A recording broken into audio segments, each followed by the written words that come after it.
Welcome, folks. Well, been travelling for a couple of weeks, Indy, and very exciting times, but you've had to sit in the seat, handle the reins very well. I wasn't sure whether I'd get back here, but our magnificent supporters out there of Between the Posts and the Adelaide Footy League, just take us through how an introduction works, mate. Wind me up a bit. Oh, you've forgotten too much, Tony, but it's great to have you back, and you haven't missed too much, thankfully, as per the usual.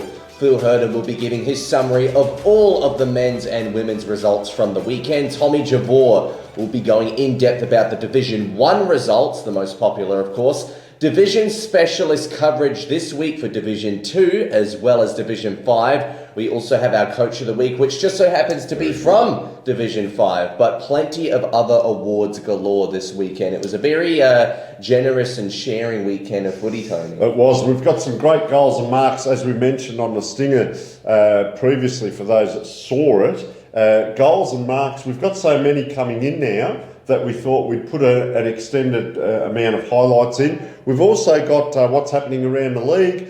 We look at a couple of our major sponsors. We'd like to thank them and a bit of a focus on them. We're going to do a bit of an article around recruits and recruiting. What do you look for? How do you go about it? And who are some of the outstanding recruits this season? There's some good names in there, let me tell you. The run home and what's happening around the Red Rowie Jacket, the racehorse that someone will be a part owner in.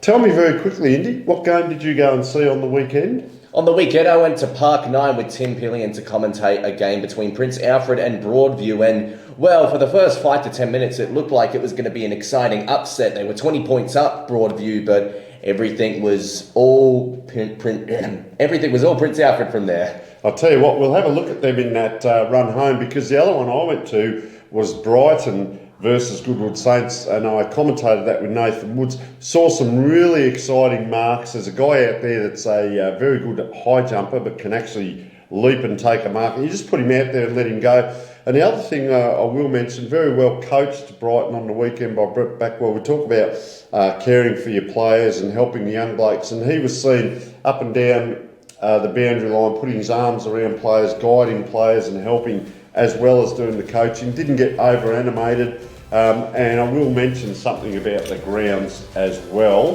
when we perhaps get into that a little bit later on.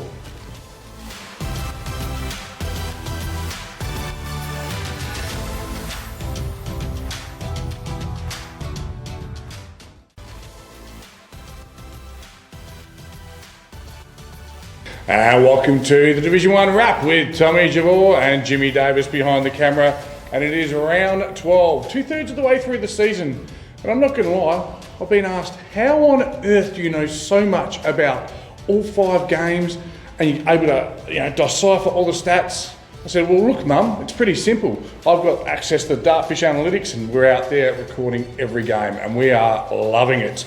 So let's look at the stream team game of the round. Of course, I'm on the stream team each week with my good friend Filthy Phil Herden. And it was game of the round, no doubt. Sacred Heart, 9 goals, 5, 59. Port District, 1, 5, 11. A 48-point win. Now, the score doesn't tell the tale because at times it was a tough watch. I think both coaches would appreciate why I'm saying that, because 7-minute mark of the final quarter, the score in this game, I tell no lies, was 2 goals, 3 to 1 goal, 4. That's right, 2 highly credentialed, high-scoring teams had kicked 3 goals in 3 1/3 quarters of football. It was cray-cray, as they say, the kids these days. But then a Colotto great marking goal led to 7 goals in the last 19 minutes for Sacred Heart, allowing them to run out winners 9-5 to 1-5.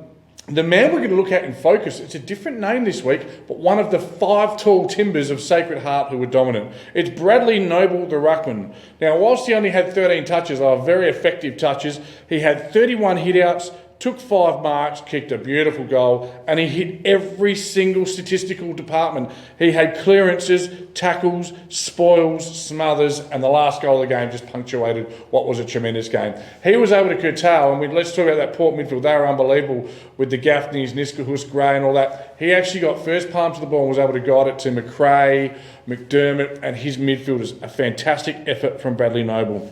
Kenny Carpenter was Port's only goal scorer, but I talked about those multiple tools, the tools of Colotto and Brooks, Nettie Brooks kicking 3 each as well. Having a look at some of the Dartfish stats, As we deep dive in, thanks to Dartfish again. If you're a coach and you're not getting these stats, craziness, because they just tell you everything you need to know about the game. It was 15 more inside 50s to shock. Eventually they wore them down. 56 more effective disposals and 43 more marks. Again, the big men able to control the air. 31 more hitouts did show their aerial and size dominance. Let's look at, obviously being a stream team game, there are a whole bunch of awards. The TJ Award, the Archie Slongs Award, went to young Glenelg, former Glenelg footballer Darcy Gloyers. He was actually winning the half-time 400 metre, I think it's still called a sprint, at the Sanford Grand Final. Halfway round, he was there and someone threw a fridge on his back and he finished last, but good start though. He won our thongs. The Moseley Voucher Best Team Player was Sean Tapp. Now, he also gets in the votes. Only 9 touches, but he was dominant. He set up the defence all day, and you tell me a team that's been able to hold Port District to 1 goal. That was very much Tappy's doing. The Neo North Mouthguard Player of the Day went to the coach, Alex Carlotto. A beautiful marking goal, the 3rd goal of the day for Sacred Heart. And incidentally, their first, that wasn't a free kick, their first 2 goals coming from free kicks, that started the right. It was very much a Player of the Day moment, and he went on to kick 3. The best on ground New Balance beanie, and we're starting to see them all over the place. People are loving the New Balance beanie, and of course the Dartfish beanie and the New Balance voucher. Imagine wearing the new, never mind. Was that man, Brad Noble. So on to the votes now, kind of given away. The most damaging player for Port District, and the player that looked like he might start the comeback and set up a lot of their forward thrust, was again Cooper Gaffney. He's a very good footballer, beautiful lacing left foot. Tappy got the 2 votes for his unbelievable defensive display. Defenders don't get enough votes. And Bradley Noble, best on ground. That was the stream team game.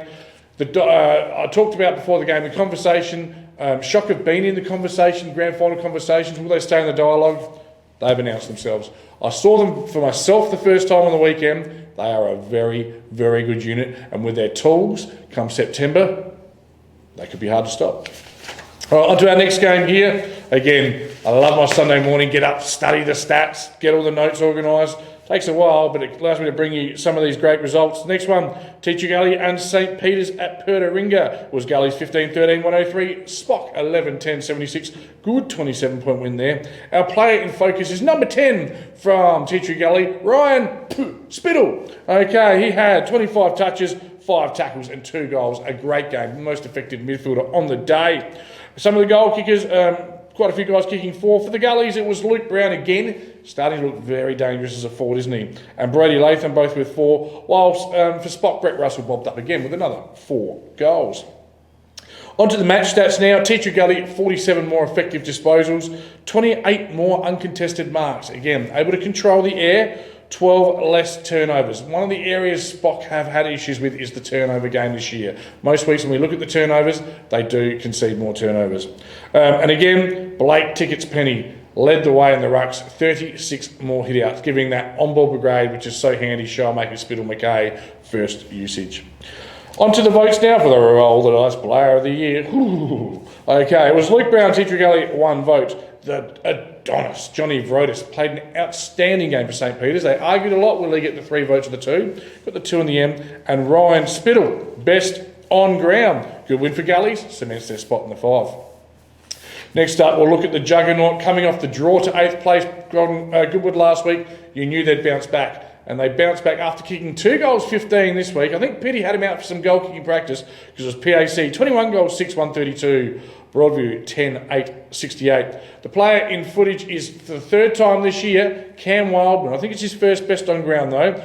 He's a defender, running back, can play up on the wing for PAC. 25 touches at 96%. For those of you that are mathematicians at home, means he stuffed up 1 possession.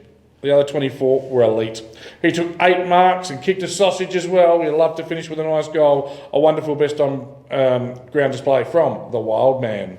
Looking at the stats, 53 more touches, 57 of them effective. When you give PAC effective touches, they cut you apart. That's how Goodwood stopped them last week. 9 more inside 50s, 9 more scoring shots, and a 64-point win. Just goes to show they had their efficiency about them. With just the 9 more scoring shots, but winning by 64 points. It's really, really good finishing. In regards to those goals that they kicked, and there was quite a few of them, Ollie Clark bobbed up with 5 this week, and the dynamic duo of Juice and T-Bone, otherwise known as Jaden Davis and Tyson Brazel, with 3 apiece. For Broadies, it was Hamish Ralph, a good effort with 3 goals. Looking at the votes now, Jordan Neal in ruck, the big blonde ruckman with 1 vote. Good to have him back. 2 votes to Chris Curran, putting together a beautiful season indeed, and the aforementioned Cam Wildman was our best player. Our next game, Brighton and Goodwood at Beatos. So just a couple of apologies. It was a massive shower at Brighton, like their oval needed it. So the footage, I believe, was delayed, and some of the stats were slightly inaccurate for the Dartfish stats. We do apologise for that. We lost transmission. Nothing we can do about it. Apologies. But in the end, it was Brighton 10-14-74, Goodies 8-7-55. That's a 19-point win to Bombers, keeping them right in the hunt. The player in footage is number 14, Jake Tarker from Brighton. Really nice game of footy Jake put together. 20 touches at 85%, 8 marks, 3 tackles, and 4 goals won. A really good, well-rounded game. Looking at some of those goal kickers for the Bombers, it was Tarker with 4 and Jared Miller chiming in with 3, whilst it was a brace for a couple of Goodwood boys in Nick Favoretto and Double J, Jesse Johnson. Again, the stats were slightly out of whack, but it was clear that Brighton did have 13 more inside 50s, and they were a lot more efficient with the ball. Looking at the roller dice votes, it was 1 vote. Charlie Prenton from Goodwood, I think 3rd time he's polled this year. The diminutive little left footer just gets out and he gets plenty of the ball. 2 votes for Otis Carthy from Brighton, and Jake Tucker was that man best on ground. Before I go on to the final game of the round, we're just going to do a very quick little switcheroo. I'm going to bring in a special guest to help me out. Because as I talked about earlier on, it is wonderful that we go out to all these games. I brought the man that was there to see the single best goal kicking display we've seen this year. It was immense. I'll come back to that. It was Old Iggy's 4-7-31, the Rams of Glenunga 23-15, 153. The player in focus footage that we're about to talk about in just a sec, Mr. Cosme, is the man mountain, the monster Abe Davis. I'll start with the most important stat. 10 goals, 5 off 22 touches, 9 contested marks and 3 tackles. I think we're going to have plenty of footage of Abe and a few other things coming up. What was it like to watch that display? He's going to take the shot, goes on the snap, goes around, puts it straight through the middle. There's the opening goal of the game to Abe Davis. Well, it should be his 2nd goal and the 2nd for the visitors today. And indeed he does. Yes, Abe Davis leading right behind that. This is going to be number 4. And my word, you're 1 goal off. Out of score, but this man certainly has been out of score. And yes, Davis has a handful. Kicks from 50. Oh, geez, that's almost going to hit Port Road. Umpire doesn't move. Wow, what a kick from Abe Davis. So, 2 minutes into the 3rd quarter, this man has 7 goals to his name. Oh, here's an opportunity. Davis, surely, yes. Oh, gee, another risky turnover, and his 9th of the game. And that's to go with 4 behinds as well. Davis, umpire stands erect, does not move. Is he going to be like a batsman on 99? Abe Davis has 10. Oh, he had an awesome display, Abe Davis. Now, at least 3, maybe 4 opponents he had during the day. Look, Ed Shaw was on him as his 2nd opponent, and when Abe Davis was lining up for his 3rd goal, I'd actually hadn't noticed that the switch had already been made in the first 15 minutes. So I do apologise, Ed, because I said that he had a bit of a nightmare start when he'd only just been moved on to him. But he was already his 2nd opponent, so Ed, I do apologise there. But awesome display, Abe. 10 goals, 5. Really could have kicked 14 goals, 1. Some of the shots that he missed, there was one in particular in the 1st quarter, directly in front from about 20 out. There's a couple other set shots he'd had that you'd probably expect him to swallow. Not to be outdone by Jordan Opperman, got 4 as well. Yep. Bilby was unbelievable. Look, on any other day, Thomas Bilby would have got the Dartfish beanie and the magnificent Archies. He was just absolutely everywhere. But it's hard not to go past a guy that kicks 10 goals, 5, mate. Yeah, absolutely brilliant. And there's no doubt a lot of the old Iggy's fans will be having nightmares about Abe Davis. What a dominant display. Just there to touch us, Geordie Opperman did get 4, and Leroy Bennett with 3. That's not his real name. That's what I call him.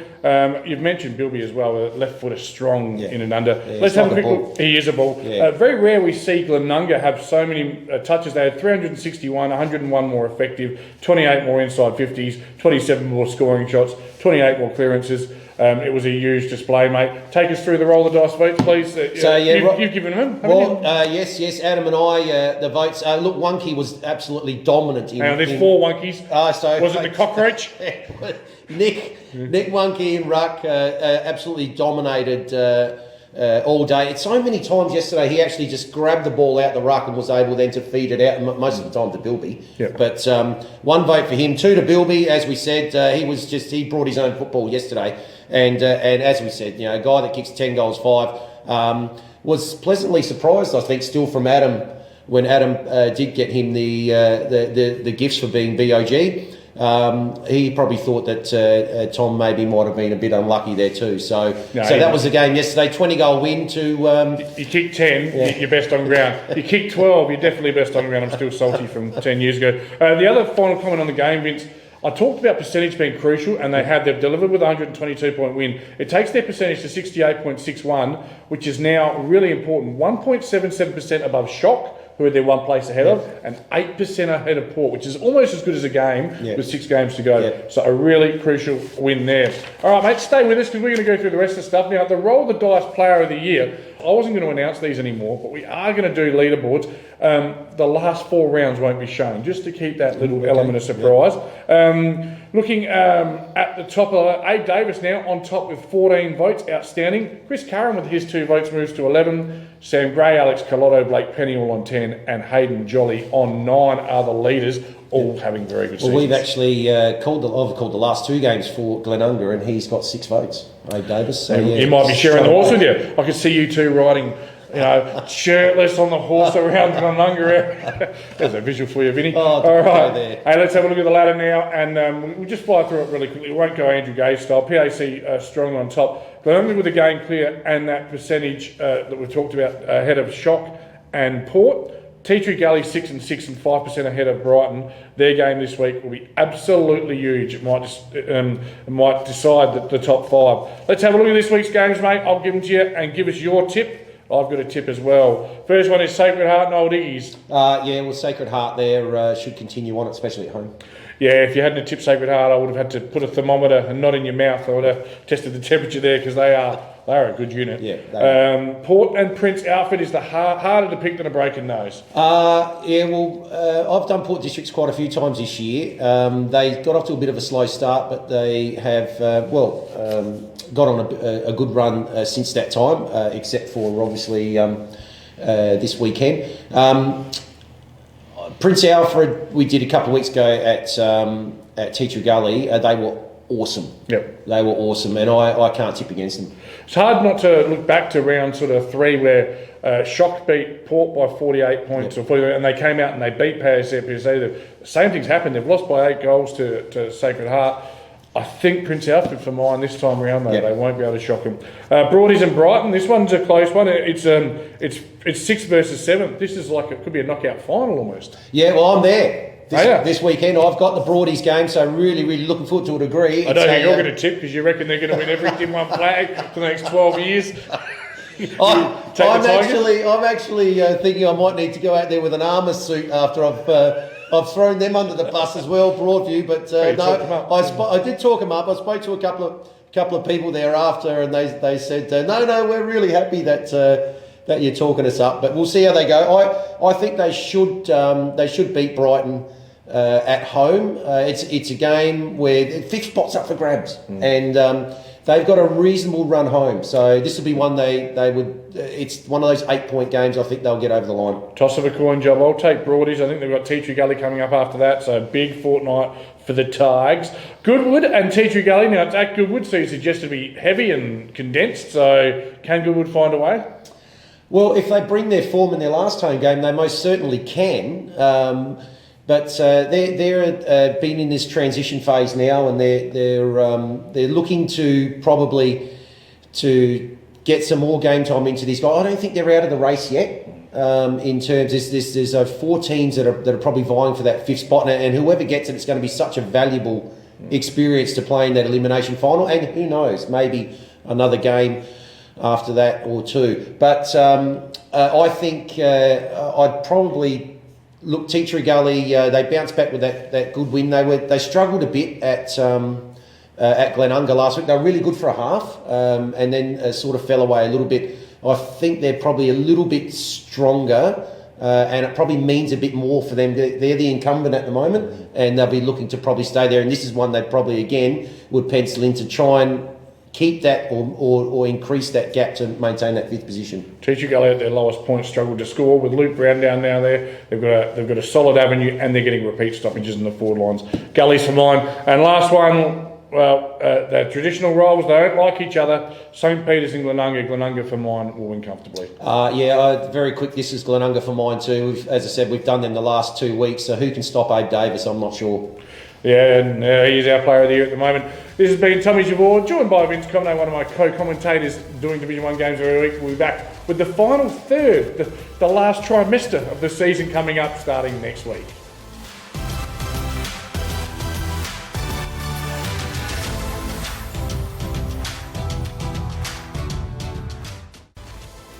Well, folks, we're 2/3 of the way through the season. Division 7, Division 6 have seen some really big blowouts. We've got a couple of divisions where it's fairly tight for positions. Let's have a look at Division 1, and we look at 5th place Teachery Gully, 6th place Brighton, 7th place Broadview and 8th place Goodwood, respectively, have all got the last 6 games fighting for one position, which is 5th position, and they're all in it. And the first one, Teachery Gully, who have they got, Indy?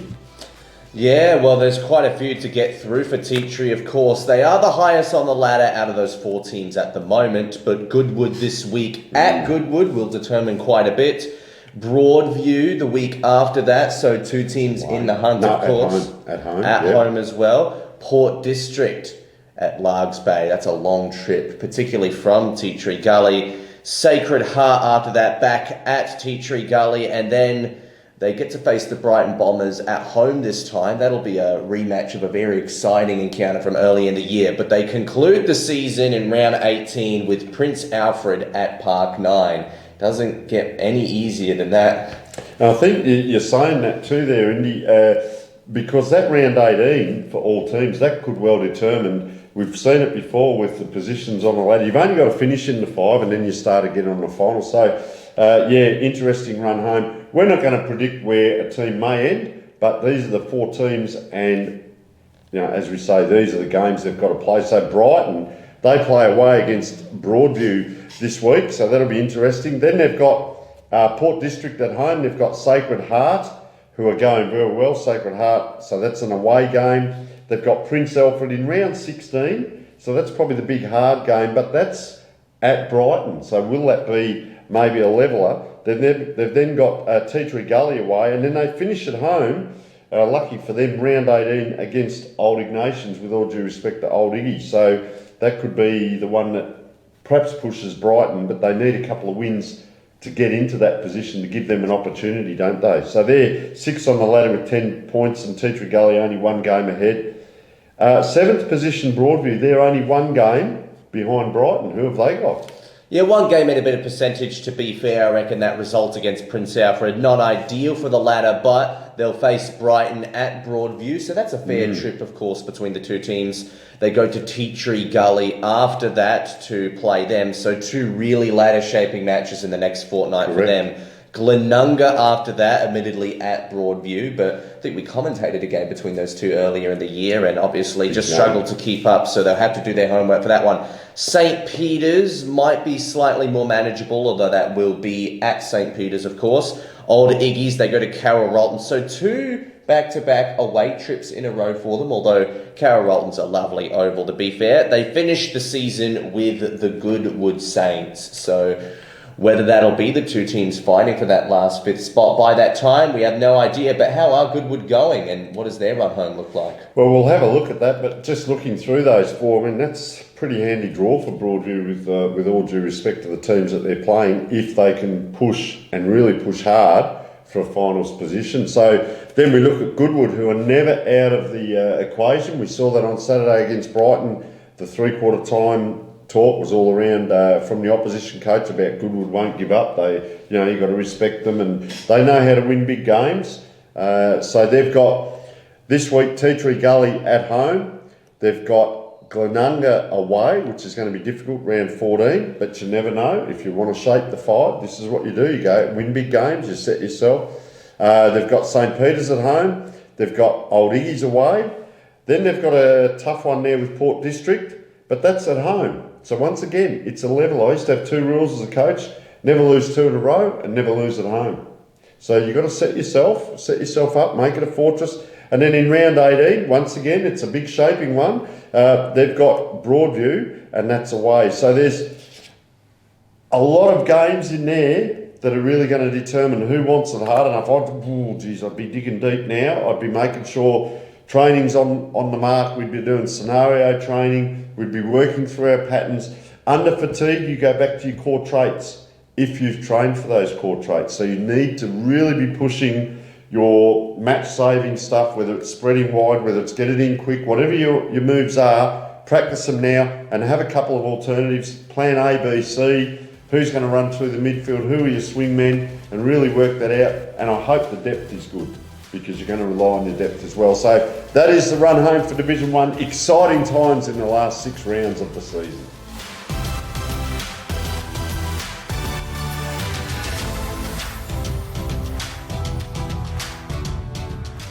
Well, good day, footy fans. My name's Phil Hearn, and thanks to O'Neill Sportswear, welcome to the Weekend Wrap. It's a look at all the men's A-grade scores and ladders from the Adelaide Footy League for Saturday, July the 15th. Start off with the C-Max Clinical Research Division 7. Para Hills maintain their spot in the top 3, comfortable win at Mitchell Park. Houghton Districts went bang at home against Hackham, holding the Hawks to just 1 goal while scoring 31 themselves. Captain Jake Marchman with 10. Houghton scored 10-0 in the first quarter, 6-0 in the second, 5-1 in the third, 10-0 in the last, to lead by 62 points at the first break, 100 at the half, 132 three-quarter time, eventually a 197-point win. I suggest that's the biggest that Houghton have had in quite some time. OSB Lonsdale defended Flinders University at the Uni, and Ingle Farm maintained their spot at the top of the standings with a 69-point victory over Mawson Lakes. Those standings have Ingle Farm a game clear of Para Hills. Then there's a 3-game gap to Houghton, which has jumped OSB Lonsdale. Both have actually now 2 games clear of Flinders University. Mitchell Park still knocking on the door, possibly half a game behind Flinders Uni for the 5th and final spot. Then it drops away to Hackham and to Mawson Lakes. Game of the week, OSB Lonsdale versus Houghton is 3rd versus 4th, or 4th hosting 3rd to be more accurate. Double chance, it's a top 5 in the CMAS Clinical Research Division 7. That double chance may be decided by that result. On to the O'Neill Sportswear Division 6, where we have seen some mega margins so far this season. This week is no different. Green Acres cleaning up Smithfield by 192, only to be outdone by Salisbury, who kicked 39 goals, beating Brahma Lodge by 2 points. Josh Mann was one who kicked 8 goals among 16 goal scorers for Salisbury. Brahma Lodge had 2 points at quarter time, did not score in their last 3 quarters. Well, for Green Acres, Matthew Gibson kicked 11 goals and Thomas Takano 9 for the Dragons.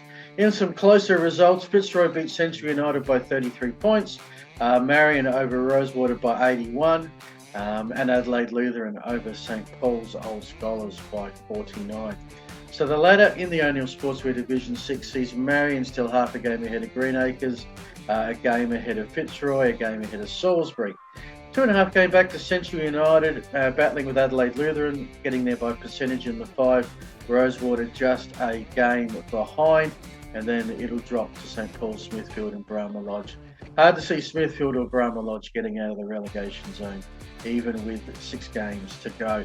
Games next week of interest: Fitzroy hosting Green Acres, that's 3rd v 2nd, and Century United hosting Salisbury, which is 5th versus 4th. That's the O'Neill Sportswear Division 6. To the Wakefield Sports Clinic Division 5, and here Colonel Gardens as expected. Took care of West Croydon at Port Reserve. Elizabeth, a big win for the Eagles. Another narrow loss for Blackfriars. 2-point win to the Eagles. We'll show you what that's done to the ladder in a sec. Kilburn over Woodville South. Just note that margin. Woodville South, 86-point losers there. Jeffs Cross remain unbeaten. Sole A-grade team in the Adelaide Footy League, 71-point victors. And Trinity, as expected, took care of Pulteney. So have these results shaken up the ladder a little bit? Top 5 has not changed. Jeffs Cross unbeaten. Kilburn a game back. They're clear of the field. Colonel Gardens and Trinity battling for the double chance. West Croydon a game back. Pulteney a game back. Elizabeth's win took them from 9th to 7th. Their percentage is still the worst in the comp, but they have 4 wins. Blackfriars stayed where they are because Woodville South are actually the team that dropped due to the loss they had to Kilburn and the narrow loss Blackfriars had to Elizabeth. So at the moment, Woodville South in relegation zone based on percentage. Eastern Park look a fair way from safety at this point. It's 2 games and 3% in the Wakefield Sports Clinic Division 5, where the games of the week, well, first versus fourth, Jeffs Cross host Trinity. And in that the bottom 5, it gets interesting. Pulteney host Woodville South and Elizabeth host Eastern Park. So that bottom 5, it's pretty tight. Could split open a bit more with those results. Moving on to the 9U's Division 4, and this is the even division of the competition. Paraka stayed on top, 26-point winners over Walkerville. Plimpton, a pretty important win here against near neighbours Morphy Parks by 25 points. Kenilworth moved into the pack. They're a game back now. They're right in the thick of it. 28-point winners over Hectorville. The battle of the 2, I would say, relegation-bound teams won by Mitcham, kept Portland winless. Victory to the Hawks by 44. And CBC Old C, CBC Old Collegians, left in the second spot, and they've maintained it a bit now. 21 points. They look the real deal, the Dolphins, this season. So this ladder has Paraka a game ahead of CBC, then a gap, and then 3rd to 8th, there is 1 win between them. Lockleys and Plimpton on 7 wins, and then Walkerville, Morphy Parks, Kenilworth, who moved into this pack, and Hectorville, all on 6 wins. Of those 6, 2 will play finals. Of those 6, 3 will play finals, and 3 will spectate. Plenty of interesting games coming up there. Mitcham and Portland. As much as Mitchell won and thought they'd make up some ground, the team they were chasing, Kenilworth, also won. So the Hawks are still 3 wins away from safety. If they get those 3 wins, they'll probably catch up the percentage. But still, there's 6 games to go. They're starting to run out of matches, the Mitcham Hawks. And Portland could be possibly one of the first teams to be officially relegated as soon as next week. They've got 6 games left. They're 6 games from safety. They could only do it by one of those teams on 6-6 not winning another game, Portland running the table, and the Thunder catching up a fair chunk of percentage along the way. Mathematically possible, only just. Games, interesting, Plimpton and Walkerville, 4th versus 5th is the game of the week. Where that pack of 6, Plimpton and Walkerville are the only 2 that play each other. The rest play the top 2 or the bottom 2 in the 9U's Division 4 next week. Division 3, Pembroke and Westminster, victories to Pembroke in that battle at Glandore. Hope Valley took care of Gazer by 140 points. Modbury and Flinders Park was a big game for the double chance. Modbury victorious there by 8 goals. Smosh and Seaton was a big game to stay clear of relegation. The Ramblers winning there by 5 goals. And only Mercedes and Scotch, well, the Jets maintained top spot with a 103-point win. A result that sent Scotch out of the 5. You can see there that only Mercedes, half a game ahead of Modbury, game ahead of Hope Valley, and then Flinders Park in 4th spot. Pembroke a further game back, and Scotch, well, they're half a game out. So it's a battle in 6 for the Division 3. Seaton have 4 wins, gives them a bit of breathing space. Smosh are the team most at risk of joining the relegation zone if Westminster can get a wriggle on And Gazer now with 6 games left. Percentage is pretty good. Percentage is actually better than Smoshers, but they have no wins. And they're going to need at least 3 of those, and they've only got 6 games left to get them. The division, 3 games, Scotch and Seaton at the bottom there, 6th versus 7th. Flinders Park and Pembroke is 4th versus 5th, so some even matchups there. But the game of the round, no doubt, top spot will go to the winner when the only Mercedes Jets host the Motley Hawks. That's in Division 3. Breakthrough Mental Health Foundation Division 2, Foss Camden, strong 13+ goal win over North Haven. Golden Grove maintain top spot, similar margin over Henley. Salisbury North, a bit of an upset here, 45-point winners over the Raggies, a result that put them into the 5 at Ross Trevor's expense, even though Ross Trevor had an upset of their own, beating the Falcons by 5 points in a battle between last year's Div 1 teams. And Edwardstown took care of business at Adelaide University, so the Towns can focus more on maybe sneaking into the finals than avoiding relegation. What has that done to that? A couple of changes here. Golden Grove now have an outright league leadership. They had been just leading Payneham on percentage the last few weeks. Foss Camden maintain their spot in the top 3 because of Athelston's loss. Salisbury North move into the 5. You can see the percentage there, less than 1% between Salisbury North and Rocks. Even though Rocks won, Salisbury North's bigger win jumped them. Also in the mix, Edwardstown, you'd think at 5 and 7 still have a silly chance at finals. Hard to see that happening for Henley. They've got to stay ahead of Adelaide Uni, who have a really good percentage for a team that's 3 and 9. And North Haven as well can't be ruled out just yet. Their problem is their percentage.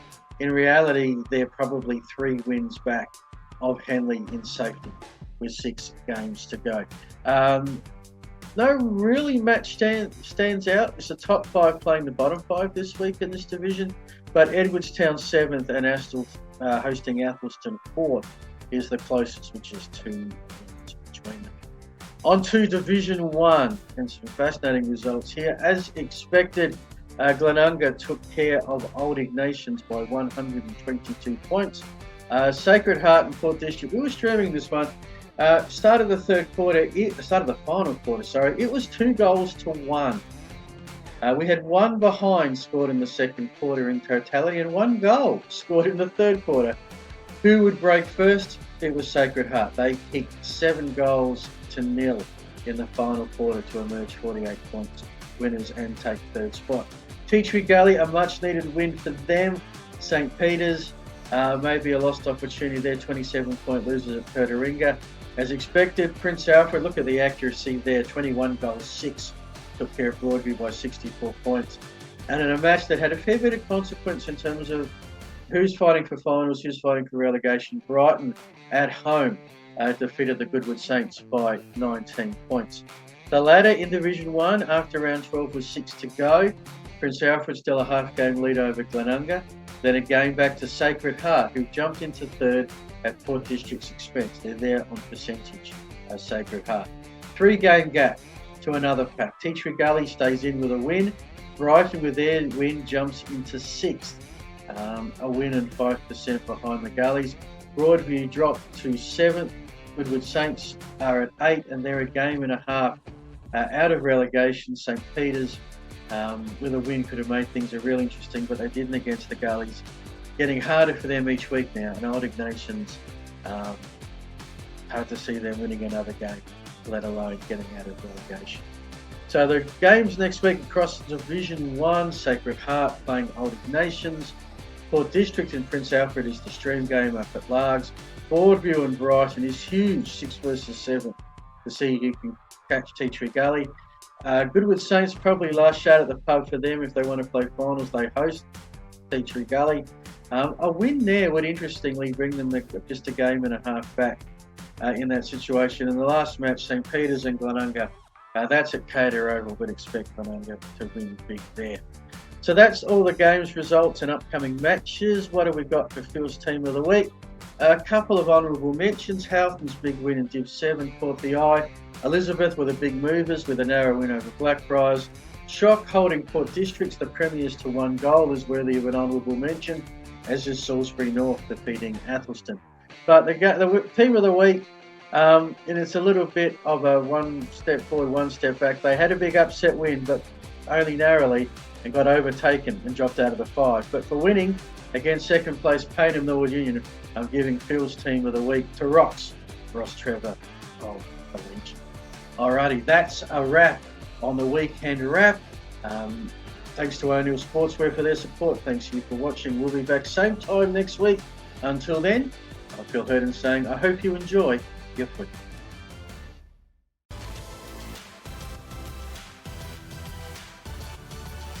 Hi again, folks. So yes, it's time to do the men's Division 2 Breakthrough Mental Health update from the last few weeks. Now, yes, you'd normally be seeing Matt here doing Breakthrough Mental Health Division 2, but you've drawn the short straw this time around, and you've got me to Vince Cosme to do the Breakthrough Mental Health Division 2 update. So let's have a look at what's happening in Division 2. Obviously, Golden Grove sitting on top. They've only lost to Salisbury North and lost their opening game of the year to Payneham, but they won the reverse fixture a couple of weeks ago.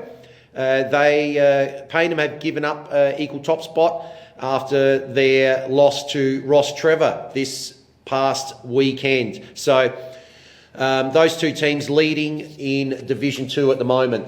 Noticed when I was having a bit of a look, 6 teams have a percentage higher than 50, and you probably expect that those are the 6 teams that are probably battling for the 5 positions in the finals this year. And of course, let's not forget the biggest prize, which is the then potential to go up to the elite level in Division 1.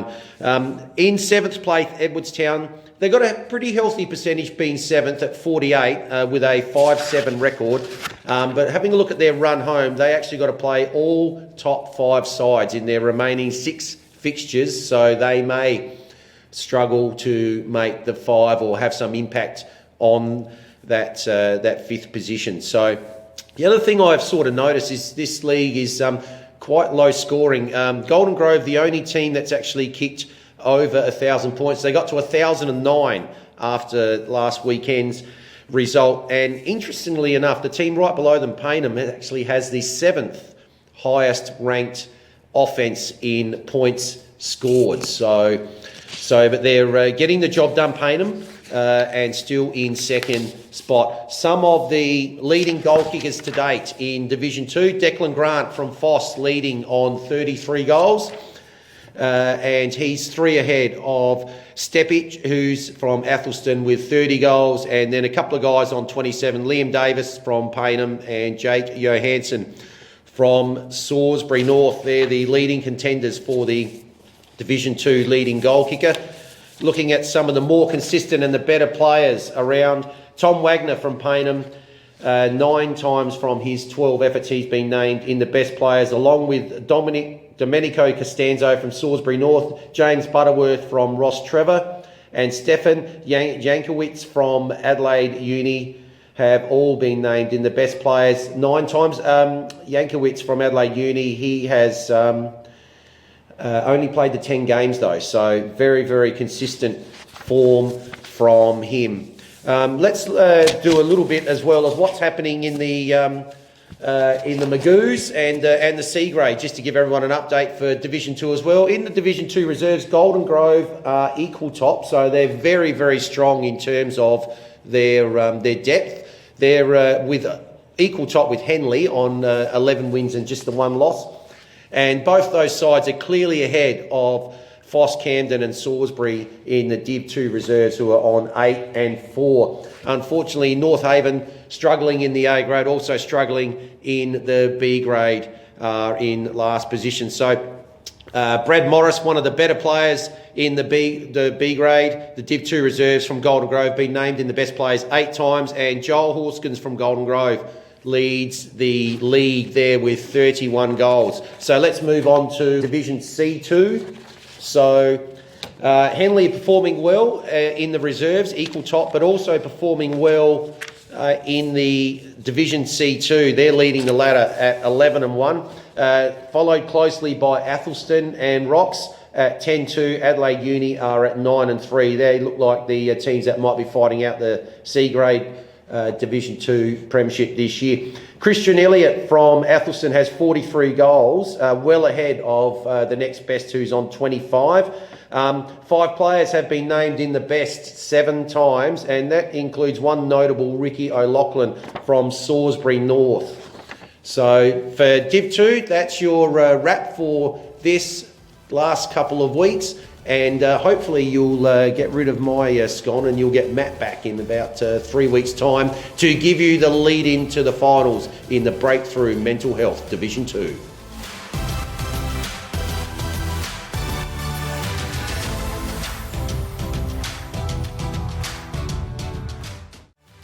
Making off-season changes to your list and getting brand new shiny recruits into your team is the best way to try and rejuvenate and restructure the way your team plays, particularly when all seems lost. Sometimes it only takes one key recruit to completely change the way a team looks, and it could be difficult for opposition clubs to get a read on, at least for the time being. Tony, you've had experience doing list management at AFL level, SANFL level, as well as amateur league level. What do you think are some of the best recruits this year? Yeah, well, just before I go into that, Indy, some of the things that we look at with recruiting, you can go out and just get a name because that bloke's been around and played a bit, but does he fit in? Does he fit the team ethos? So do they fit the team needs, first of all? It's no good saying we've already got 3 ruckmen and let's get another ruckman when you might be after a mid or a small. Do they fit the needs? Do they fit the team ethos? So they're about the team first philosophy. Do they fit the on-field structure? Do they fit the off-field culture?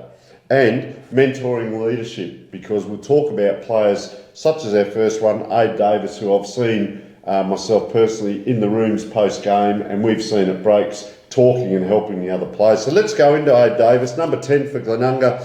Have a look at some of his highlights. Abe Davis has been in their best 8 times so far and kicked 10 goals on Saturday. He's a big midfielder, he plays strong and can go forward with devastating results. Also be aware of the third man up. Indy is a very hard matchup. Absolutely. He kicked 10 goals on the weekend, Tony, and he's actually suddenly crawled his way into the top 10 leading goal kickers. Doesn't even play as a primary forward. He can play anywhere, and with tall players especially, you like that versatility and you like the ability to play them wherever is required on the ground, because sometimes it's easy to stuff a tall man into a goal square at one end or the other, and they don't really have a lot of mobility or move around much. But Abe Davis has been really impressive with his energy and take. And, well, in terms of actually stopping him, you don't really have to match your best on him, Tony. I reckon it's better to go with a young, more enthusiastic runner to keep up with his tank. Yeah, exactly, because a young player, we saw it the day we were out there, the opposition team were putting their better players on him, and when he came off, the opposition player, but you're robbing Peter to pay Paul. So I'm a big fan of putting a young player on there and learn the running patterns of a better player. See if you can keep up with him. If you happen to get a couple of possessions, great. If he gets his possessions in the back line, does it hurt the team? Well, the way Glenunga play it does, because they can go coast to coast. But learn the running patterns, learn the running patterns behind the ball, learn the running patterns next to the ball, learn the running patterns in front of the ball. You know, one day that young player can tell his grandkids he played on Abe Davis. The next player, Andrew Bradley, number 23 at Prince Alfred Old Collegiate. So my notes on here, a very handy inclusion to top up PACOC already impressive playing list with Jolly and Trengave and others. You've probably seen a little bit more of him and recently saw him on the weekend. Some notes. Yeah, absolutely. And I think Andrew Bradley is one of the more unrecognised, unsung heroes at the moment for Prince Alfred, because everybody knows where Jolly is. He is such a big presence, you have to double team him. Everybody knows Jack Trangrove, of course, he's former AFL, and it's hard not to recognise him. But Andrew Bradley, I think, contributes a lot, and I saw him attend a lot of centre square bounces. Didn't always get the clearances himself, but his genuine presence not only adds a bit of defensive play, but it also adds the extra man when they need to traverse through the corridor or go out wide. And I'm a bit of a fan of those types of players, so I definitely think Andrew Bradley has helped Prince Alfred to come all the way back to the top this year, because yes, they were grand finalists last year, but they had to stem all the way from 5th position. Yep. They look like a very dominant team though at the moment. The other good thing, as you mentioned, there being in the midfield, they've probably got 3 or 4 on-field coaches, because of course Craig Pitt is the on-field coach, but you've got Trengove going out there getting his possessions and his tackling and so on, but you've got Andrew Bradley come in from Sandford, and he's been a leader at that level as well. So you've got these on-field leaders, and all augurs well for the rest of the players on the list, which are all doing their role as well. They're going very well. Jay Cleland, a bit of a football nomad. He's been at, I reckon it was Wangaratta Magpies, I reckon it might have been, Werribee, of course at West Adelaide, and now playing some really great football. The excitement machine down there at Goodwood really opened my eyes up when I saw them play, but plays in the ruck and the forward line. So another player that doesn't need to come off the ground can go up forward. Very strong mark, straightens the whole team up, kicks goals, and he also, this is very impressive, hunts the ball below the knees. So Jade Cleland, you've seen a bit of this year, number 28? Yeah, I haven't seen too much of Goodwood, but Tom Carter was such a big presence for them last year, and he's in a lot of ways one of the most dominant ruckmen in the last couple of years until he left Goodwood. Eventually, he would always pretty much win every 50-50 matchup, and I did a couple of statistics for Dartfish in the last few seasons. When I started a Goodwood game, I don't think he was ever comfortably beaten by another ruckman, and he was always, once again, competing in those 50-50s. His worst game would still be a 6 or 7 out of 10, which is still really good for Major League standards, of course. But more importantly, with Jay Cleland, it feels like they've actually gotten a bit of an apples-apples swap for him in a lot of ways. So I know Goodwood aren't doing as well this year on the ladder, but I think you can definitely say that Jay Cleland has not been a liability for them. He's actually just been one of their best, really, and he's been a worthwhile replacement for Tom Carter. It's been fantastic. And the other one, Jake Tarker. So I've got some notes on this young lad, number 14 at Brighton. So has only played since round 8 Indy, but you've got something on that round 8 game. Well, I commentated the round 8 game where he played his first game, and that was during a very different time for Brighton, of course, because they were fighting to keep their season alive against Tea Tree Gully. Jake Tarker came in, a player who used to be on the Geelong VFL list. He drew early comparisons to Graham Myers, who's currently one of the best for Geelong at the moment. But Jake Tarker played a bit of a versatile half-back, half-forward role in his time, came to Brighton, filled a need up forward, because the truth is Wellesby's not going to be able to dominate every game, especially when wet weather football starts to come more intuition. And Jake Tarker kicked 4 goals in that first game, including the match winner in the dying stages. So he became a hero pretty much immediately, hit the floor running, and you know, whether or not Brighton make the finals this year, they can at least say that they've got Tarker for the future, and he will be a valuable part of that forward line for years to come. Also played at South Adelaide, played some league footy, but I had a chat with him after the game. Fantastic guy. I didn't know the guy. It's the first game with Brighton that I'd done, and I just went up. He won the beanie and the thongs, and we had a good chat away from everyone. Just an outstanding young man. I wish him all the best with his footy career, and he's enjoying it with his mates. Some things I've noticed, some very good overhead marks. Rarely drops one. He plays tall for a mid-sized player in the forward line, and he kicked a beautiful left foot goal, and Nathan and I were discussing it, and Nathan said, yeah, but he's a left footer. Anyway, later on he had a set shot and he's a right footer. So he's just unbelievably good on both sides.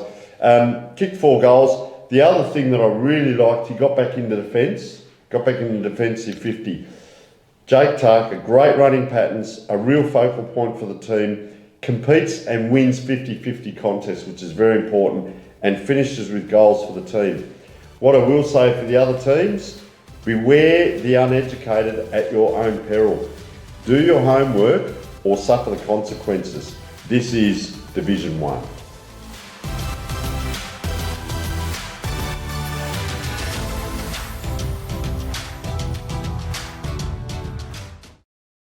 Welcome back, and as you know, we live stream 5 games of Division 1 every week with commentary, good, bad or indifferent Indy, we won't go into that, but we can't do any of that without our magnificent sponsors. So we want to just thank a couple of sponsors that help with our game day streams, and the first one is Make Sure and Ratify, and I'll just talk about Make Sure because this is a time of the year for either your business your club or your coaches to get organised if you're going to reapply somewhere else or maybe even stay where you are, and for the clubs to maybe have a look at some of their compliance and also the business world. So the first one is Makesure. They're at makesure.com.au.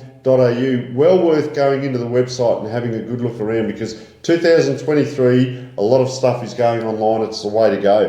Makesure, what are they? It's a pre-employment background checking system that streamlines the recruitment process, saves time and money, and keeps your business compliant. We have an extensive list of checks on one secure platform. How good is that? The applicant has one point of contact, and we have a quick turnaround for check results. Makesure background checks offer all checks on one secure platform, so it's a one-stop shop. Applicant has one point of contact, which I said before. A tiered level of users, accredited with the ACIC, AFP and MOJ, Ministry of Justice, that stands for. Turnaround time for checks 80% in the same day. Training takes 15 to 20 minutes online. You only get charged for the checks performed. We can integrate, and it's company branded. So Makesure the overview is really around about businesses that need to be putting everything compliant in one place. This is the one I like as well, Ratify, which is an app. Now, if we're talking about coaches and also clubs, what does Ratify do, Indy? Well, their accreditations. Did you know Ratify can bundle/share any accreditation requests you will ever need, such as coaching, first aid CPR, anaphylactic, as well as training, concussion training, mental health first aid, and much more. They provide the full package, but as well as that, they also have child safety policies, an essential part of sport. Ratify can roll out your child safe policies quickly and confirm the individual's compliance is in place on the Ratify app and system. It's all done digitally. So much time saving. You know, you go in and you say to a coach, well, you want to find out what they can do as a coach. Yes, you need to find out their accreditations as well, but instead of sitting there and spending 30 minutes of your coach interview going through what qualifications have you got, and they're pulling out bits of papers, it's all there. On the Ratify app, you go, boom, here it is, bang, and away they go. Such an important integral part, and that is on, I've got it here, check it out, ratifyme.com. Well, folks, it's time for the Coach of the Week for this week after round 12, thanks to our random shot magnificent bottles that you can see in front of us. And it's my pleasure, because I do Division 5, as you know, the men's Division 5 Wakefield Sports Clinic is the sponsor of that league. And the team on top of the ladder is Jeps Cross, and they remain the only team that is left undefeated A grade across the all 7 divisions. So it's my pleasure to announce this week's Coach of the Week goes to Neil Rawlings from Jeps Cross. Neil, welcome to the program. Thanks, Vince. So last time we spoke was just before your top of the table clash against Kilburn a few weeks ago on the Thursday at training. So let's hark back to that game first. Very even first half. I think you were down by 9 points. I think it was 6-7 to 4-10. Now, apart from leaving the guys out there at half time to do some goal kicking practice, then in the second half you came out and kicked 13 goals 7 to 1 goal 8. Talk us through what happened in anything specific that you can allude us to at half time. I think we weren't uncomfortable at half time, to be honest. We sort of felt like we'd matched them. We just hadn't kicked well at goal. So, but we discussed different bits and pieces at half time about their responsibilities and what they've got to be doing to make sure that they're playing their roles in the side. And after half time, it's probably the best half of footy we've played all year, to be fair. And it's as I said before the game, someone's going to be undefeated and someone's not. But I think our blokes just knuckled down to the task pretty well that day, and it was probably the most exciting footy we've played all year. Yeah, well, fair. absolutely. So, I think you're up to 16 now. Is your winning streak dating back to last season? So the game yesterday. Let's move forward. You've sort of taken all before you between that Kilburn since the Kilburn game and up to last week. Now, 5 goals 21. Yeah, Eastern Park yesterday. You did have a comfortable win, but But they were 9 points at quarter time, 1 goal 12 at. In fact, they were only 3 points behind you at quarter time. I think you had 2 straight. 6-2 to 1 goal 12 at half time. You are playing the bottom side. Was there any concern that they were getting a lot of looks, but just not taking their opportunities? Yeah, so our defence has been really good all year, as you know, and they defended their goal really well. Eastern Park had a big day out there yesterday. They celebrated the NAIDOC round with the Indigenous boys, and they also had a memorial game for one of the people that they've lost in their footy club. So I said to our guys before the game, they're going to come out hard and fast at us, and respectfully, they've always been a club that at home has been hard to sort of match up against. So we did that. I think throughout the whole year so far, our footy club and our team have been doing everything they need to do and just get through where they need to get to. I think the Kilburn second half was the only time really that they've had a full go at doing what they need to do. But I don't want to be disrespectful to any of our opponents, because whenever you're sitting on top like we are, everybody's coming for you. That's so right, everyone sort of goes another gear. So that's just one of the challenges that we've got to meet. We're not really all that experienced in the sense of being up there and being undefeated. So we haven't experienced that for a while. So it was just a matter of just keeping on working through every week and seeing how we go. So, what's really impressed me, just one of the other things, is that Kilburn, they're obviously your biggest threat with the season, with the 12 games that have unfolded so far. They've kicked more than 30 points on average per game, I think more than you have. So offensively, they're really, really strong. So you're able to keep them to 7 goals when you play them, but the thing that impresses me is that you've got a really, really good spread. I mean, it's led by Hampton with 30, Barry 29, then you've got Burgoyne and 21, Polkinghorne 1 behind him, Braden White's got 15, Robbie Young's got 11. There's no real focus on either 1 or 2 forwards. If someone might be having an off day, someone else seems to bob up. Yeah. So that's been one thing that I've really noticed. Contrary to that, then you look at the league's players in terms of who's getting in the best players. We know Jaden Davison's having a sensational year for Kilburn. He's been named in the best players every single game. You've only got 3 players in the top 40 that have been named in the best players, which again means you're getting a really, really good spread and an even contribution across your group. That must be really pleasing. Yeah, it is. I mean, I guess the last few years we've had to rely on some of the guys individually, and we've worked really, really hard to get people playing their role now. So the spread of best players is good, and as I said, everybody's doing what they need to do. So that's sort of the way, in my view, that you win a premiership. So I think the spread of goals is good as well. Midfielders are chipping in, wingmen, halfbacks.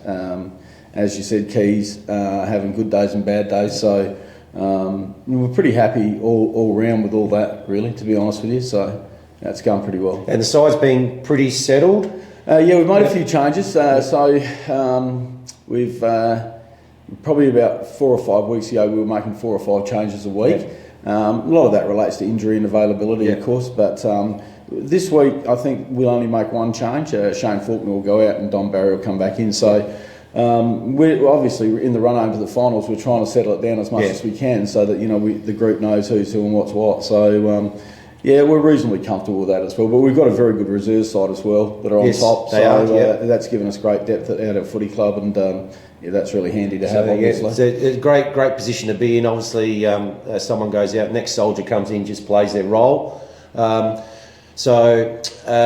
forward, obviously, top spot's going to have a little bit of ramification between yourself and Kilburn. You've got them again coming up in probably 3 weeks' time, 3 or 4 weeks' time. Yep. So you'll be playing them there.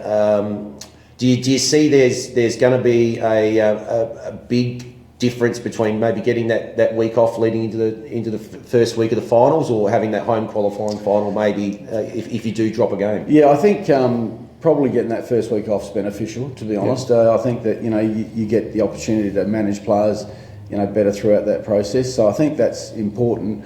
The way it looks like it's shaping up now, that Kilburn's got a better percentage than us, of course, with them being a bit more offensive than us. So that home game at Kilburn for them is going to be important for us. So hopefully we can get that done, and then we can manage that through the process of having that week off and freshen up and getting into the second semi. So. Do you have? And I know that you did mention earlier about your respect and acknowledgement of all the teams that you're playing, and any team on any given day can give you quite a bit of grief. But do you have a philosophy now leading into the last few games? Maybe not the week that you're playing Kilburn, because you want to have everyone available that week. But if there's any doubt on any players, maybe to give them the week off now. Yeah. So we rested Don Barry yesterday. Yeah. He's had a remarkable season. Really, he's coming off a year and a half of not playing footy. So. That can be a little bit challenging for the individual, so we decided we'd rest on yesterday. There's a couple of other key players that may get a rest in the next week or two, but it's funny, from a coaching point of view, you think it's a good strategy to rest people. From a playing point of view, they don't actually like that much. They just want to play. They just want to play. So look, we'll keep looking and keep listening and just see where that gets to. But I think at the moment we're probably reasonably settled and.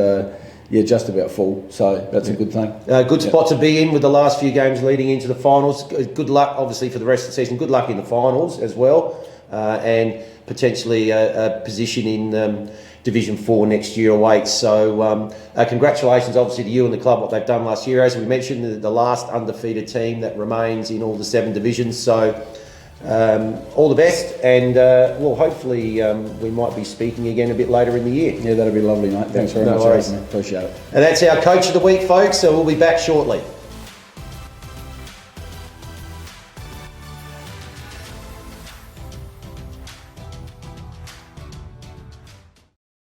It's time for our sponsor highlight, and for this week, the Banner Crew. Tony, tell us about the Banner Crew.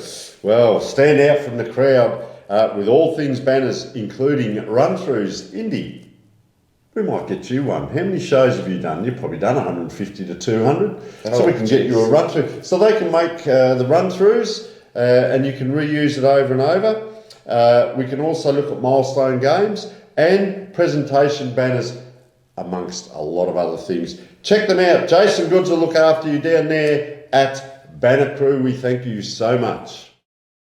Well, folks, we're down here at the Banner Crew. Our friend, supporter and sponsor of Between the Posts has joined us. Welcome, Jason Goods. Thanks, Tony. Nice to be with you. What can the people out there expect to buy from the Banner Crew and get looked after? Pretty much anything that you can put your club logo on, or a message from the club, whether it be, like you mentioned, a marquee or a flag or an A-frame or a banner, a stubby holder, a pen, anything like that, anything that you can pop the club branding on. Everything's customisable, so basically we've got an in-house design department with 2 graphic designers that can work toward getting the message across that you're after.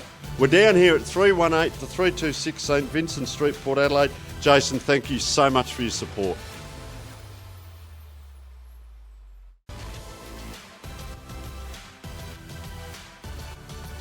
Well, folks, the best division in the league, the men's Division 5 Wakefield Sports Clinic. I absolutely love it.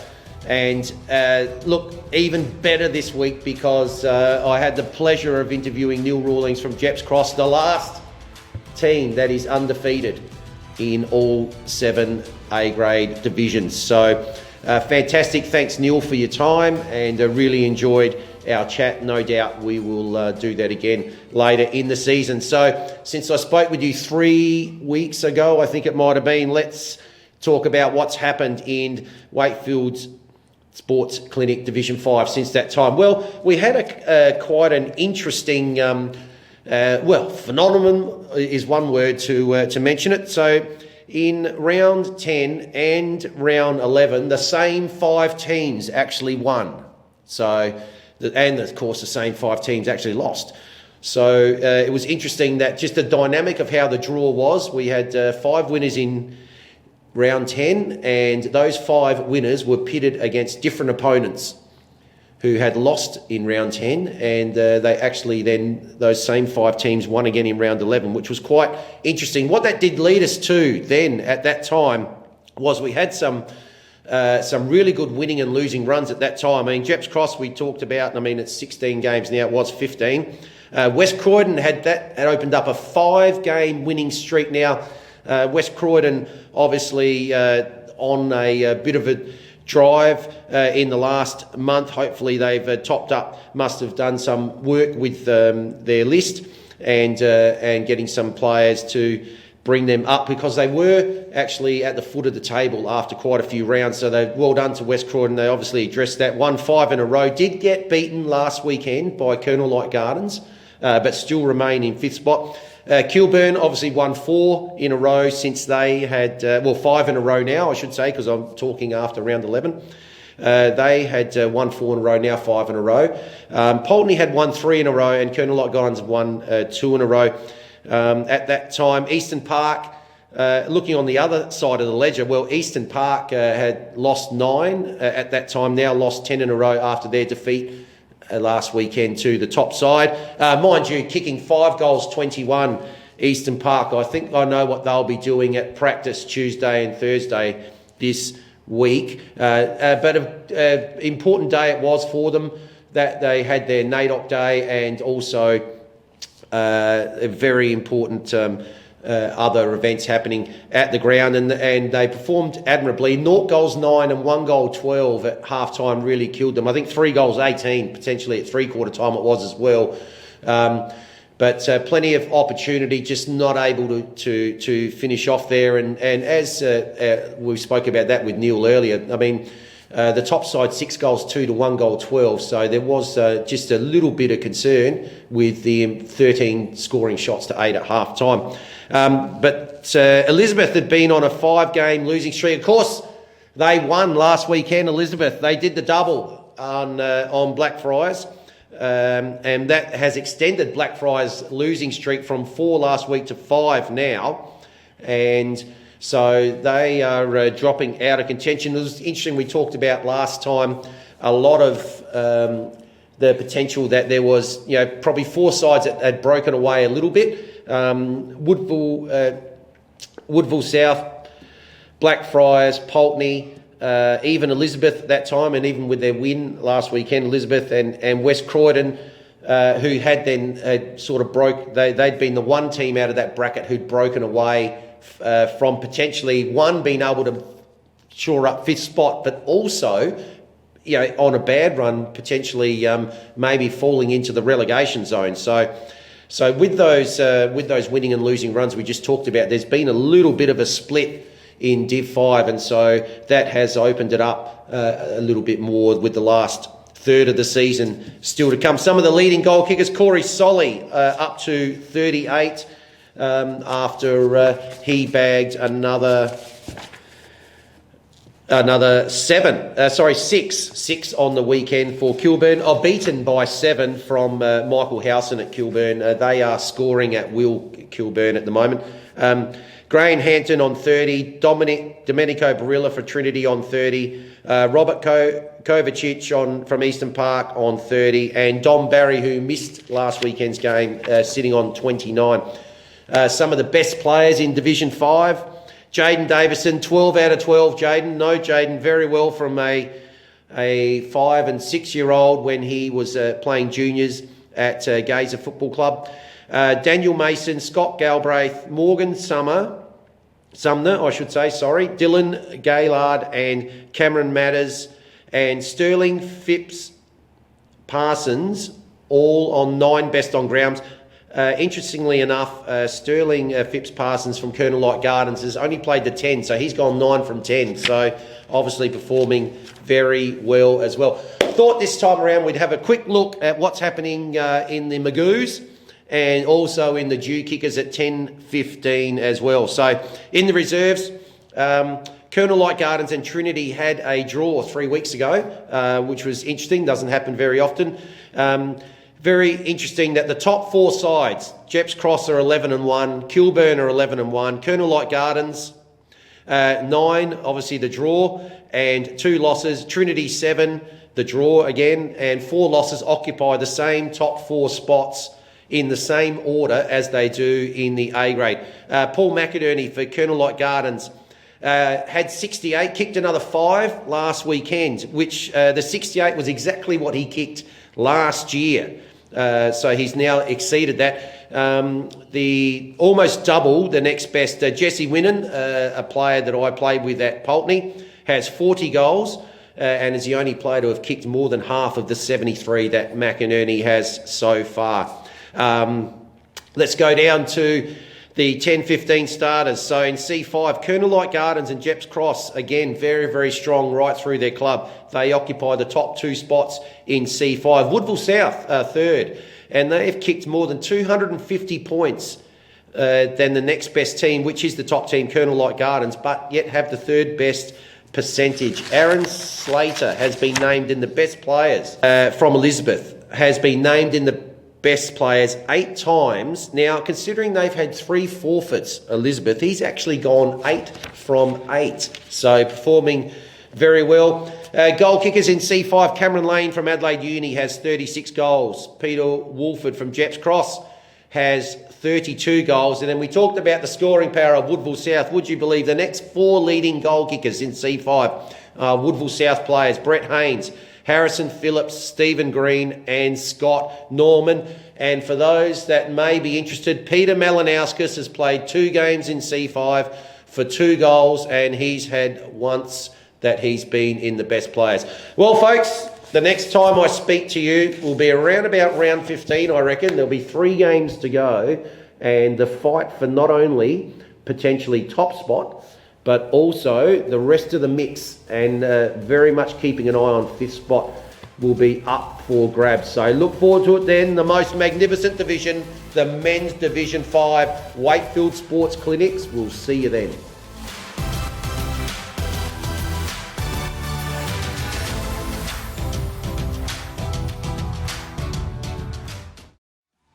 Well, folks, I thought I was going to need security to get in here tonight because I've got the beautiful Roll the Dice racing jacket, and of course the winner of our Player of the Year that we've been voting on by the commentators wins a part ownership, $7,500 if you don't mind, part owner of a racehorse, Red Rowie, who's out there practicing as we speak, putting in the hard yards. And not only that, they win the magnificent jacket. And this is who I thought I needed security for, because I was being shadowed, I've been tagged. And here he is, the headless person. There it is, the beautiful Red Rowie jacket. And I'll tell you what, nice and warm, you get that. You get part ownership of a racehorse. And I'll tell you what, if it does all right, make sure you give me some tips. But what we're going to do next week is have a comprehensive, expanded look at the leaderboard, because we're 6 rounds out. Next week will be 5 out. When we get the 4 rounds out, we're not going to show the votes. They're all going to be silent. And then we'll do the announcement at the end of the year, and no one will know who's going to win Red Rowie, or part thereof, and the jacket. So stay tuned, folks.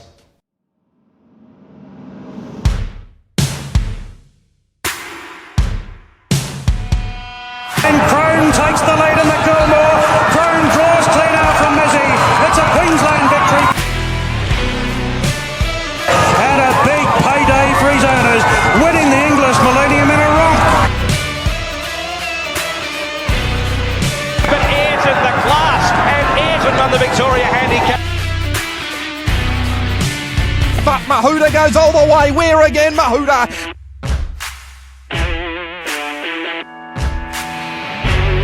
Taliqua, too classy for them.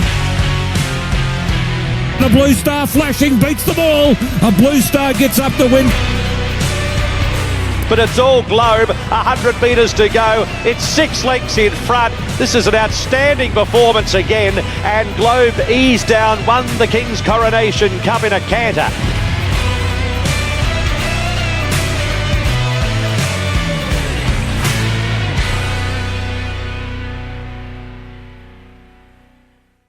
Well, good day, footy fans. My name's Phil Hurden, and thanks to O'Neill Sportswear, welcome to the Women's Wrap. A look at all the scores, ladders, and upcoming matches for all the women's games in the Adelaide Footy League from Saturday, July the 15th.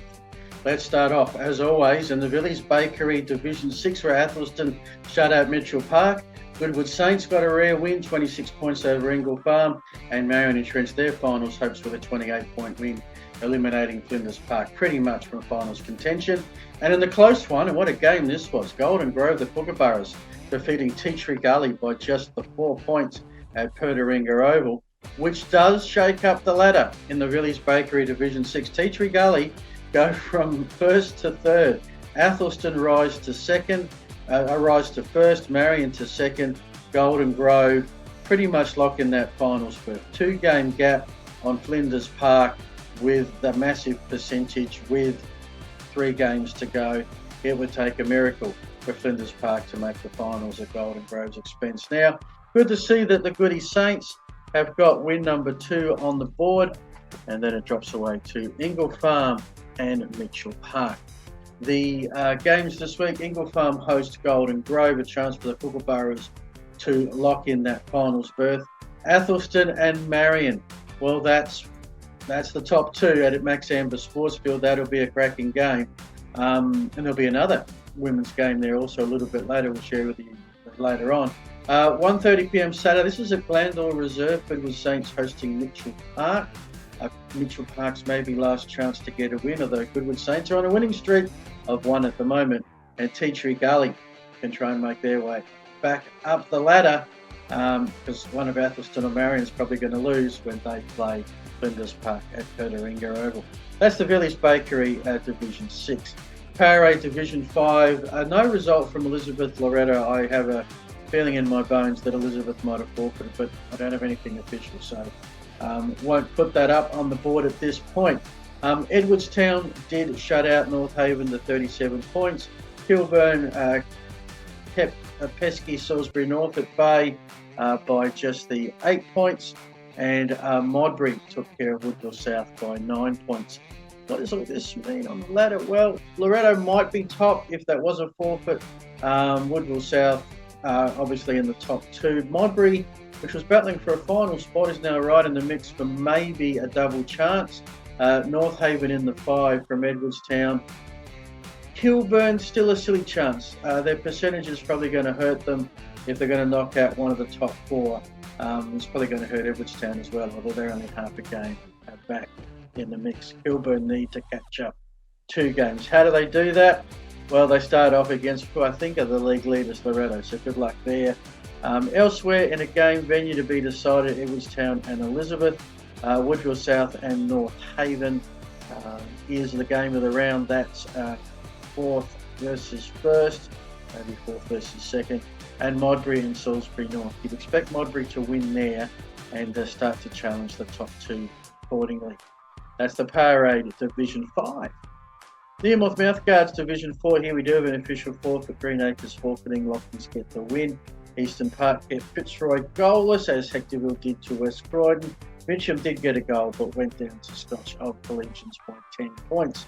This ladder, Eastern Park and Hectorville, 3 games ahead of the rest of the crew. Lockley, Scotch and Mitcham battling for 2 finals berths. Drops away to Fitzroy, West Croydon and Green Acres. Game of the week, without a shadow of a doubt, Hectorville, the Hounds, hosting the Demons of Eastern Park. The winner there will be in top spot and most likely will host a second semi-final. Ground availability permitting, I guess, in a few weeks' time. Because as mentioned, these competitions have 14 rounds. Some of them only have a few weeks remaining. The round 12 fixture sees Fitzroy and Scotch, Hectorville and Eastern Park, game of the round, 2nd versus 1st. Green Acres and West Croydon, Mitcham and Lockwood's round out sketches there. On to Division 3, where there were no games played yesterday on the 15th. Next games are Friday the 21st and 22nd. Let's remind you of the ladder, where Hope Valley from Pembroke, from Pulteney, from Flinders Park, and that 4 is as good as set. Gibs Cross, Kenilworth and Salisbury out of the running, you would think. The ladder, Gibs Cross and Pembroke, 3rd versus Cross and Pembroke. Salisbury and Kenilworth, Flinders Uni, Hope Valley and Flinders Park Pulteney have the bye on that occasion. Division 2, Westminster, where they had the bye there. Tea Tree Gully over Golden Grove. Angle Vale lost to the Goodwood Saints. And Brighton got their first win, so congratulations to the Bombers. You've of course got to get at least one win in the season. They did that at home against Gazer. would have been some celebrations there for sure. Especially when you look at next week. I'll look at the ladder first, and Teacher Gully and Goodwood Saints broken away from the rest of the field. Golden Grove are finals bound. Westminster have just got to keep Anglevale at bay. Gazer with the 2 wins. Brighton on the board with some premiership points is great to see. The games coming up in Division 2. Goodwood Saints, mentioned before, they have the bye. Westminster and Brighton, Golden Grove and Anglevale, 3rd versus 5th. Anglevale have got to win to stay in finals contention. Gazer hosting Teacher Gully up at Clemsey. Which leaves us with just Division 1, and we start with the reserves, just the 2 games played. And apologies if I mentioned last week no games. It was still round 10 apparently over 2 weeks.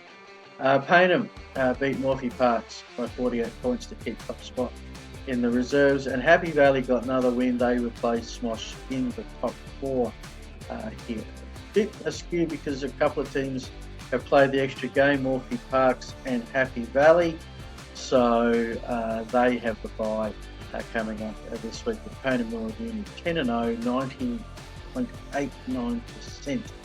That's a domination of the competition. Of course, it is a reserves grade.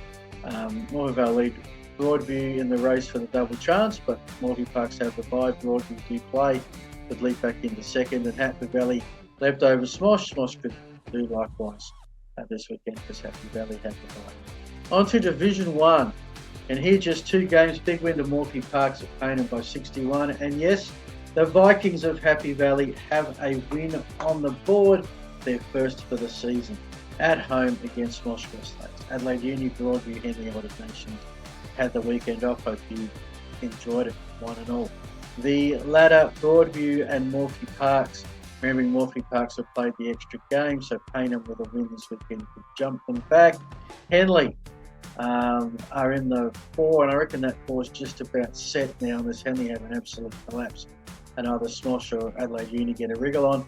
Holding Nations with 2 wins, and Happy Valley on the board. Great to see. They're done again for the Viking ladies, who can party on because they've got the bye this week along with Morphettville Park. The Smosh West Lakes Adelaide Uni game, it's really keep the faintest of flickers alive to play finals, especially if Broadview beat Henley. There's half a silly sort of chance. So mini elimination final at Bartley Terrace next Saturday. Old Nations and Payneham should be How Far Falcons. And Broadview and Henley, as mentioned, that's 1st versus 4th. Now that's at Max Amber Sports Field, according to my latest records. Happy Valley and Morphy Parks. Hope you enjoy the bye. All right, that's a wrap of all the women's footy action. Finals on the horizon, just about 3 or 4 weeks away. So until back next week with more women's footy information, hope you enjoy your women's footy. All right, buddy bet time. As you can see, my friend Vinny Cosme, he's got the beautiful hat on. I won't wear it because I've used the last of my bit happening in this hair. Bit round the sides, bit heavy on top. Buddy bet time, Vince. I'm looking for something different. I'm just going head to head. Look at this one. Div 1 now. You've done a bit of Div 1 with me. We've got 5 games, and I reckon we agree on the results. So, collective winning margin greater than 200 points. Do you know what I mean? 200 points. So 5 times 40, I make that. Yeah, but I mean, obviously, one could be 100 as well. Yeah. I want to take the overs for 200. Is 200 a good I think I'll take your 200 because there's a couple of games there. Look, specifically Goodwood, Teacher Gully, Broadies, and Brighton, and even Port and Prince Alfred. I think they could go under 40-point games. So I might be 3 out of 5 there. So I reckon I'll take the unders. Yeah, I think I need Sacred Heart and Glenangan to do a lot of the work. So Tommy Javor saying the collective winning margin of all games will be over 200. Vince Cosme is saying under. It's a buddy bet, and you're on. Hey, what happened last week? Can you remember? Yes, you won, mate. You won. I was trying to finish the segment. Congratulations to Sacred Heart. I was wrong. Vince was right. Double, you win. Double or nothing. Yeah. We're on. Gamble responsibly.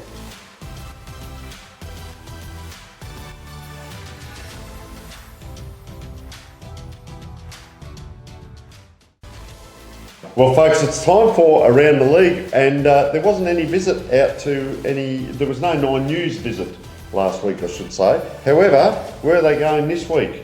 They'll be going to Smosh West Lakes this week, so fair trip up there, and hopefully the weather will be good for it as well, because the shores up around that area are very nice, and if they end up getting a bit of spare time, I would recommend taking a little visit down there. But of course, our West End Player of the Week, this time around for round 11, goes to Sacred Heart Old Collegians from Division 1. But Tony's retiring, not you, another Tony.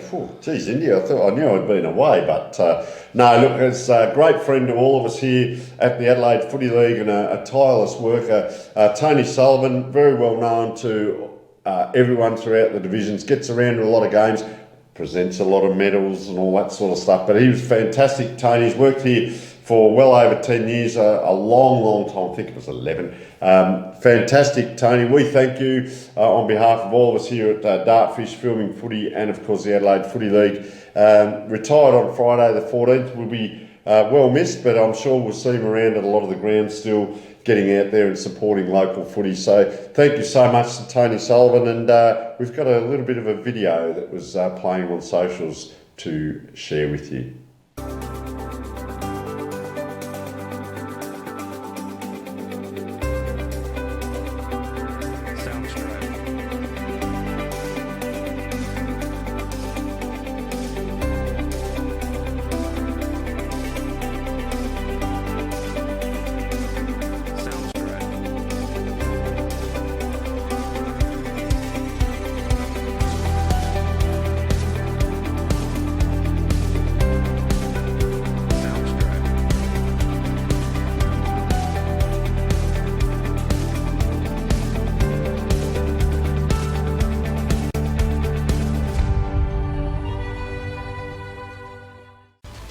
I'll tell you what, we had so much highlights for goals and marks of the week this week, and so many nominations we almost had to buy our own separate hard drive just to store them all on. But Tony, you looked at some of the goals, so yeah, tell us a little bit about it. Well, the first one is the West Cordon versus Colonel Light Gardens, and I like this because the little fella there, number 2, the left footer, he's normally a good kick, and he just missed kicks and it dribbles along. Watch where number 6 comes from for this. He comes from out the back, and he never gave up, and there's an important lesson there for all footballers: never give up. Gets onto it, all the players just jog along, he gets onto it and kicks the goal. And I'll tell you what I love about the Adelaide Football League and local football, wait till you hear the noise of the crowd. It's just fantastic. I got shivers up the spine watching this, and a great goal. The next one, Smosh West Lakes. Well, it's a set shot by the guy, and a left footer on the wrong side, for a left footer you might say, but he kicks it, and it just, I don't know whether there was much of a breeze there, but it's a great kick, and any kick for goal that goes through for goal is a great kick, isn't he? So fantastic and well judged. We look at the Mitcham goal. The thing that I liked here was the courage in traffic by this player. There were 2 players charging at him. He dives in below the knees, picks the ball up, does what we call a check side or banana, and kicks the goal. So courage, great individual effort in a team game, so well done. A favourite here, this was my favourite, number 26, I looked him up, Grant Wanganeen. He picks the ball up in the middle, runs around, he's facing away from the goals, mind you. This is about knowing your talent and ability and saying, okay, I'll go for it. So he gets past one, puts the jets on, gets past another. I'll tell you how good he's going. He's got about 2 or 3 metres, takes a bounce, and just steadies and kicks a great goal. So well done to young Grant Wanganeen. What a fantastic goal. That was my favourite.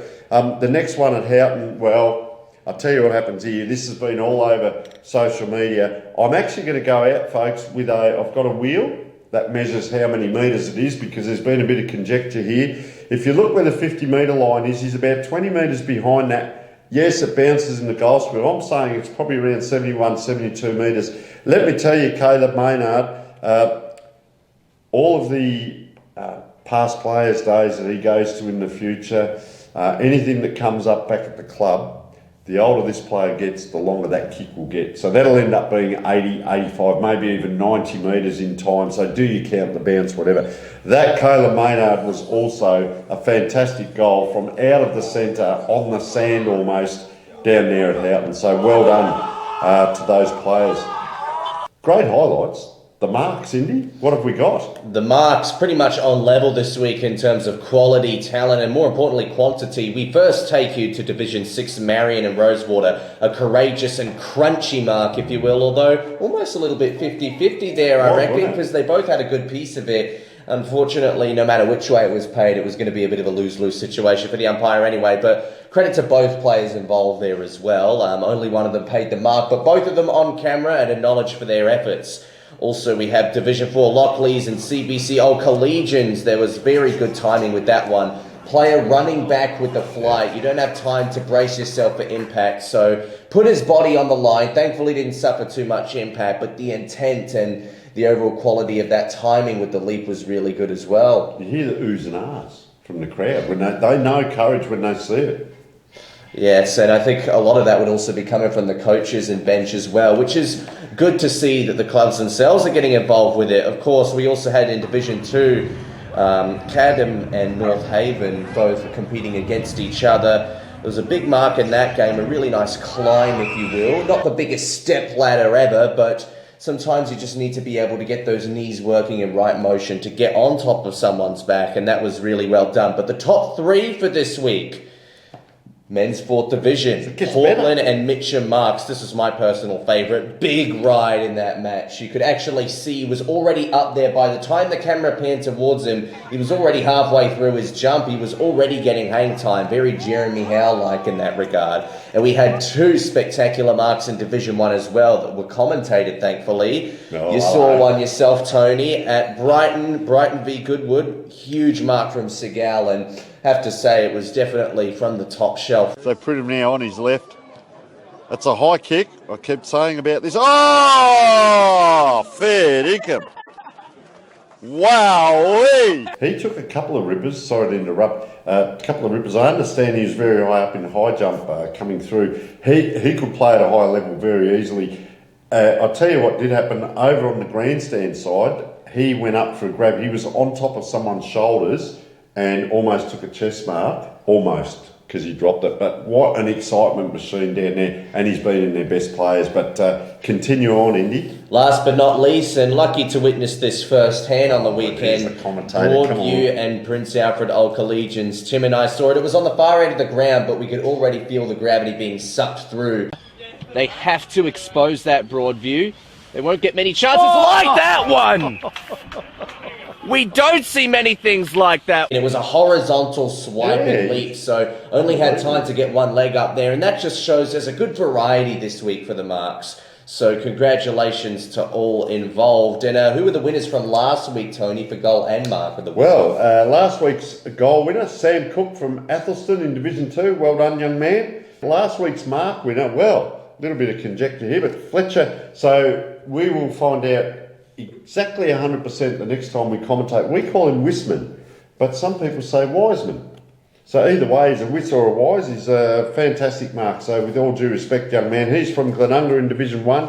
And that young man, Fletcher, wins the $100 Bianco voucher.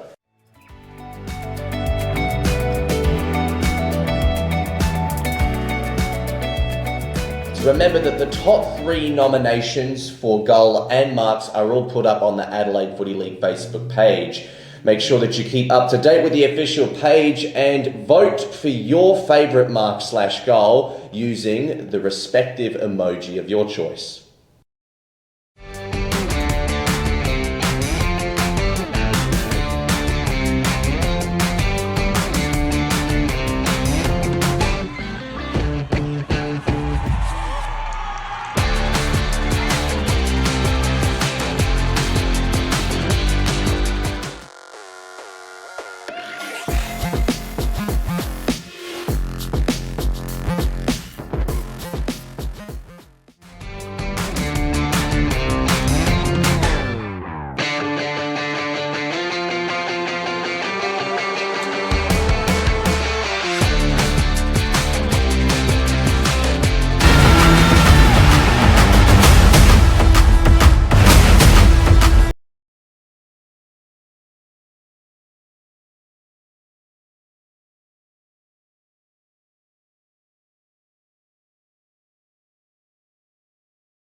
sprinter now on his left.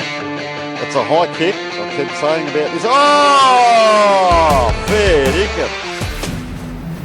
I am for the athlete, the competitor with the hunger to compete. I am for the one who wants to get in their opponent's grill.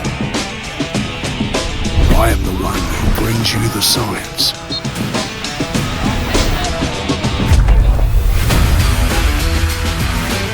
I am Neomorph. I am your protector. They have to expose that broad view. They won't get many chances like that one. We don't see many things like that.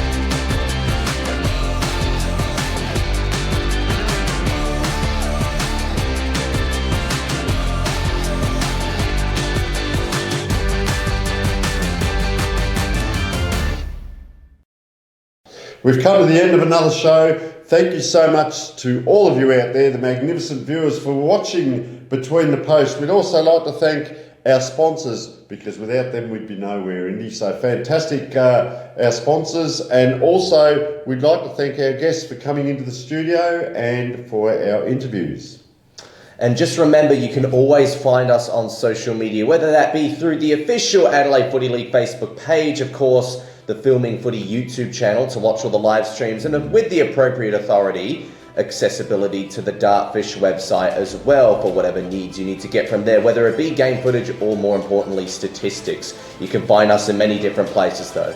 We'd like to thank all of you for watching this week's episode of Between the Posts, and we'll be back to provide you more about the exciting year, the remainder of the year that lies ahead. Hi, I'm Vince Cosme. I'm Phil Herden. Thanks for watching Between the Posts. Thanks for watching Between the Posts.